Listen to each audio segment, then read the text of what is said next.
I teach 149 students, so contacting parents can be a challenge, particularly when you have students who are struggling. One of the things I like to do when I call a parent is I like to know background information. How did they do in Math 1 and Math 2 before they got to my class? I can do that through LDS. How's their attendance? I can check and see if the problem has just started this year when they've got their driver's license, they've got their first job, or if it's been an ongoing problem, so that I'm more knowledgeable when I call the parent and I'm not blown away when they tell me, well, this and this and this is going on. I kind of can, I know if it's been a consistent math problem or if it's just a recent problem, and it helps give me a heads up when I do call parents. Our Kaleidoscope teacher took nominations for students that we thought could pass to be in Kaleidoscope. And usually we're running around trying to gather data and go to the vault or whatever. Mm-hmm. But it was so easy. I mean, I could do it literally in my planning time by getting on Tunnel and pulling absences, attendance records, past test scores. It just made it so much easier to look at one place. I teach freshmen. And so they come in a lot of times, I don't know how to really describe it, but they come in thinking that they don't really have to work really hard. And so sometimes you're not real sure if the effort they're giving you is really what they're capable of or if they're slacking off. And it helps me to be able to go back and see the students who have struggled in the past. And if they have had poor test scores and everything, it kind of helps me to know their math background more so that I can know the different concepts that I need to be able to maybe put more emphasis on, things that I think they should have already known. It lets me know, well, maybe they don't, so I need to go back and reteach some of those concepts. Also, sometimes, like when I was looking at some of my students that I'm having a really hard time with motivating or getting them to participate and try, it helped me to see that perhaps they had been unsuccessful for the past 3 to 4 years in math.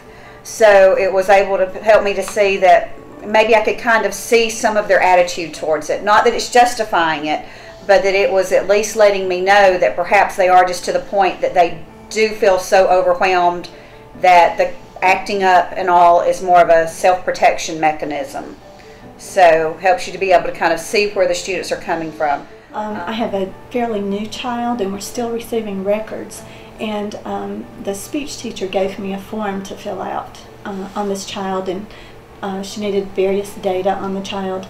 And when I went to the office, because I forget sometimes, I went to the office to dig through his files and there was almost nothing there. And then it hit me, I had the resource right there at my desk, so when I pulled it up, I had access to his records from the previous 2 schools that he had attended, so I could fill the form out and it was ready for her that day. So I really appreciated that, being able to have access to the data right then.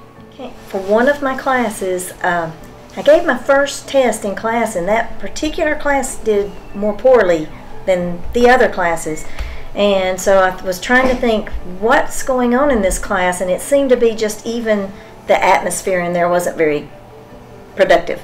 So I went into LDS and I looked at beyond just whether they passed their test, and of course I actually went in and looked at each student's grades on their transcript to kind of get a feel for how they did. And I redid the entire seating chart, putting those students who had exhibited the strongest grades in mathematics and just looked like the overachievers or the high achievers, and spaced them out differently in the room.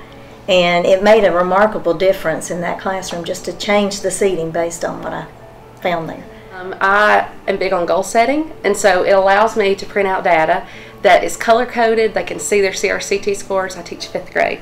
So it builds and they see these colors, and I can see my students want to have the gold. And, well, look, okay, you have a pattern here. You've got greens in 3rd and 4th, and you're so close. And so it's really an awesome way for me to set a CRCT goal for my students. And it's visual, and also for their parents, because you can export the data into a Word document, print it out, show it at parent conference, and it's just right there, and it makes me look great because it looks like I have put all this information together and color-coded it, and this nice little package. And then when the parents take it home, the kids are aware of what the data means, and that's powerful too, so that we're all on the same page about where we're trying to go.